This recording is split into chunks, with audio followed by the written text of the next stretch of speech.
This is Story Recapped. Today I'm going to show an action, adventure, drama, and science fiction film called Enemy Mine. Spoilers ahead. Watch out and take care. By the end of the 21st century, all of Earth's nations have established peace and cooperated to explore and inhabit space. Earth, unfortunately, was not alone in the universe.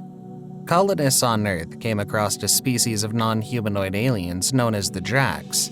The fight and eventual war between Earth and the Dracs resulted from a dispute about who was first and had the legal right to the universe. During their operations, 4 Drac fighter ships approached the Earth space station to commence a raid.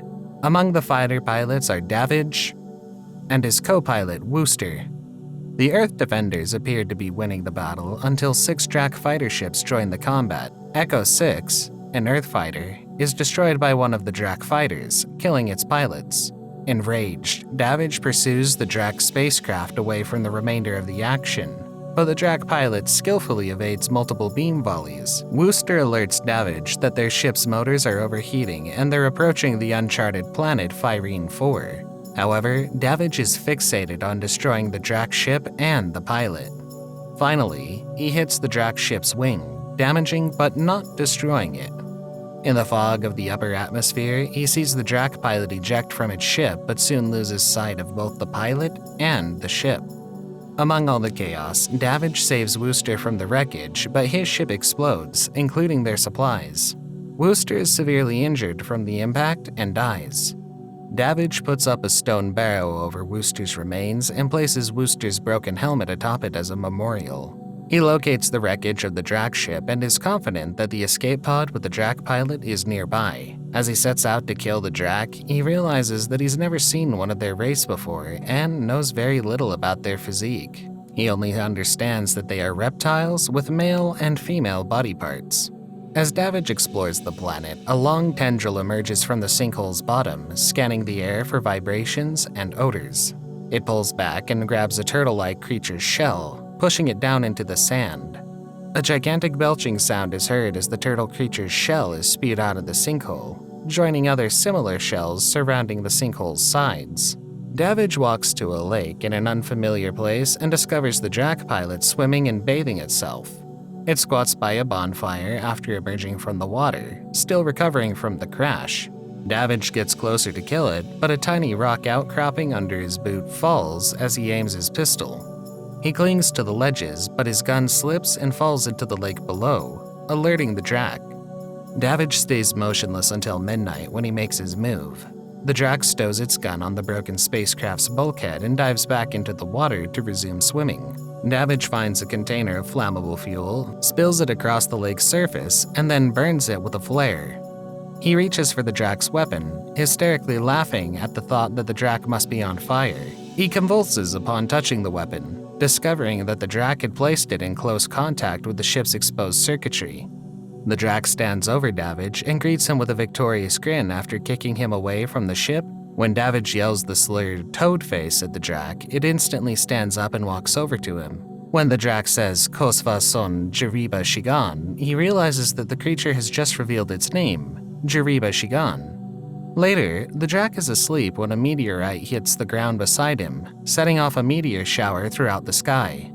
Davidge's terrified screams awaken the Drac, and it utters the word Zirki in its dialect. Jariba starts running towards the cave, but pauses and cuts Davidge's feet free so that he can follow for safety. Davidge frees his hands on some of the cave's rocks after Jariba falls asleep again. He takes the knife and appears ready to kill Jariba, but he can't bring himself to do it when he stares at him sleeping. Instead, Davidge sneaks into the wrecked ship to steal some food, despite its horrendous taste. Out of nowhere, Jariba pushes him down with his gun drawn on him. Using gestures and body language, Davidge explains that the two of them need to collect whatever supplies they can from the debris. They need to find a safe place for shelter, or they will die during another meteor shower. Davidge is forced to carry the majority of the remaining supplies so that Jariba can have his gun ready anytime. They come across a clearing, and Davidge constructs a hut by utilizing what's available to them, but it collapses. During this time, he and Jariba manage to pick up a few words in each other's languages. As they camp that night, Davidge gives the Drac a nickname, Jerry. When Davidge is transporting items from the debris to the campfire, one of the turtle creatures appears. He grabs it, but it scurries away fast. While this creature's shell resembles that of a turtle, the rest of its body is entirely different, and it moves quite quickly when it wants to. The following day, Davidge slips into a pit of loose sand after chasing a turtle-like monster. He stands there in awe as the long pink tendril emerges and sniffs the air for odors and vibrations. Davidge screams in terror, so he calls Jerry while clutching a piece of a tree that sprouts from the pit's edge. Jerry hears his screams and rushes over to help.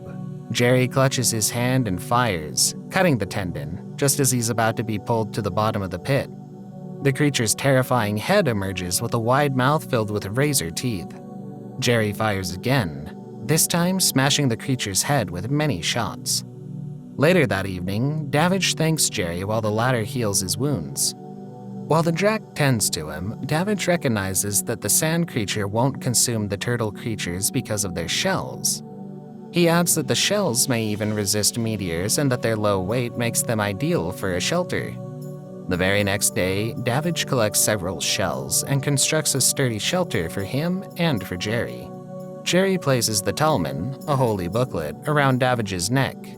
As a tutor, the book must be delivered to the student according to his kind.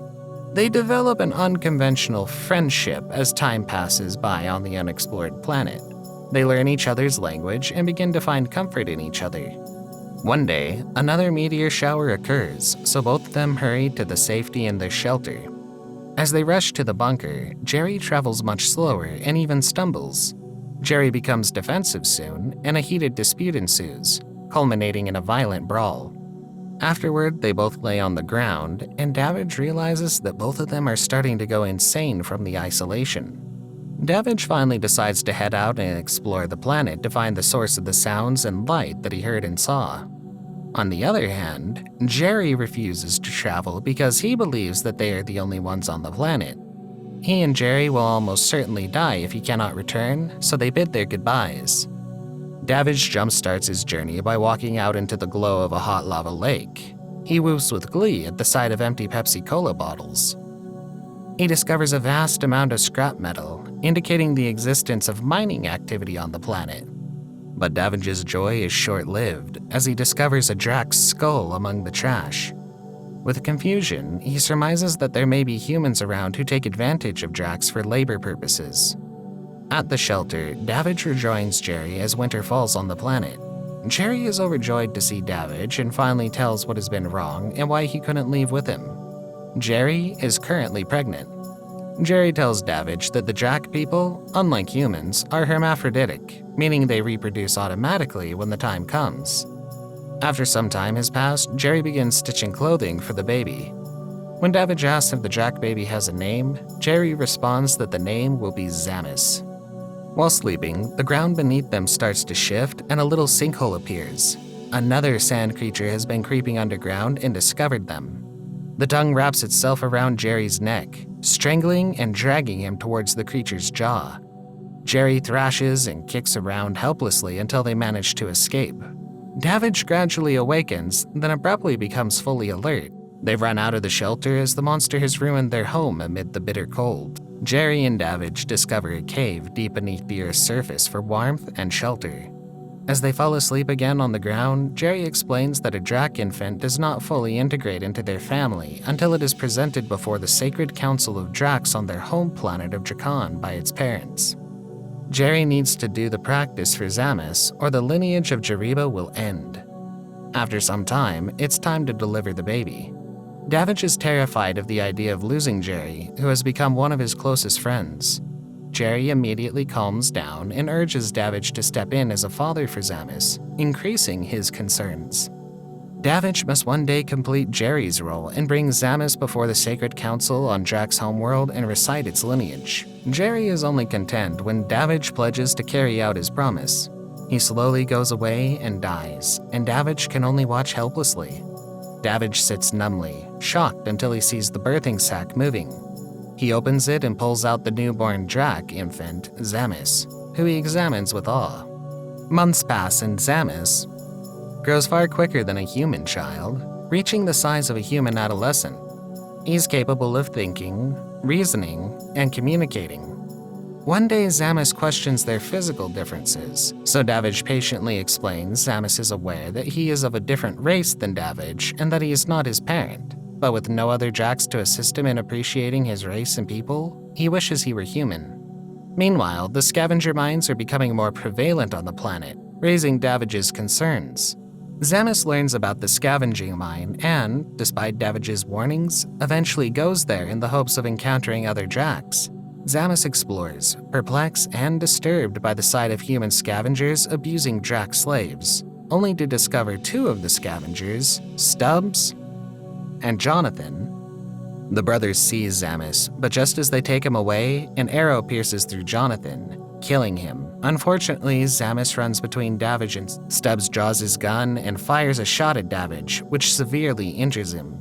Stubbs takes Zamis and drags him off to the mine as a new slave. Shortly after, two searchlights scour the area and spot the unconscious Davidge. At the Earth station, deceased military personnel are given burials in space, packed in capsules, and launched into orbit to float among the stars. They come across a John Doe wearing a strange necklace with a small book attached to it, and they attempt to remove it. To their surprise, the body is still alive, and Davidge is sent to another facility. Davidge is transported to sickbay in a medical capsule, where his peers and superiors verify his identity. They're astounded to learn that he's still alive 3 years after disappearing over Firene 4. Davidge is keen to return to Firene 4 and rescue Zamis as soon as he's well again. Arnold, the leader of the fighter squadron, is incapable of stopping him despite his authority. When Station Ops refuses to release the docking bay doors for him, Davidge blasts them open with his ship's weaponry and flies down to Firene to save Zamis. After landing, Davidge sneaks into the scavenging camp and makes his way to a group of Jacks who are hard at work. He attempts to communicate with the Jacks, asking about Zamis, but to no avail. The Jacks do nothing but stare until a scavenging supervisor arrives and punishes them until they return to work. Davidge kills the superior, and the eldest of the Jack slaves finally recognizes Davidge. He is the only Jack in the mine that could communicate in English, so he informs Davidge that Zamis is on board the ship. En route to the main ship, Davidge attacks two more scavengers to gain access to other parts of the mine and disguise himself as a supervisor. He makes his way to Zamis, who is imprisoned in a small cage. Davidge tries to let him out, but Stubbs arrives with two scavenging miners. Stubbs examines Davidge's face closely and recognizes him as his brother's killer, so he captures him. Davidge retaliates and kills the two miners. He takes out a gun and kills many other scavengers in his way. The Jacks become aware of the commotion and plan a revolt. Meanwhile, Arnold arrives next to Davidge's ship and proceeds to the camp for the necessary backup. Finally, Stubbs knocks Davidge unconscious and shoves him and Zamis onto the mining cart. As he yells and brags, he's slain by a shotgun blast from the elder Jack. Finally, Arnold turns off the conveyor and removes Davidge and Zamis from the trolley. Everyone looks on in despair as Davidge weeps over Zamis until Zamis tentatively reaches for Davidge's hand. Davidge chuckles in joy, relieved that Zamis is still alive. After some time, Davidge brings Zamis and the other Jacks home to Dracon and fulfills his promise. He presents Zamis to the Jacks' Holy Council and recites the Jariba lineage so that Zamis can officially join his people. Subscribe to watch more videos like this. Turn on notifications. And leave a like, it really helps the channel out. Thank you for watching.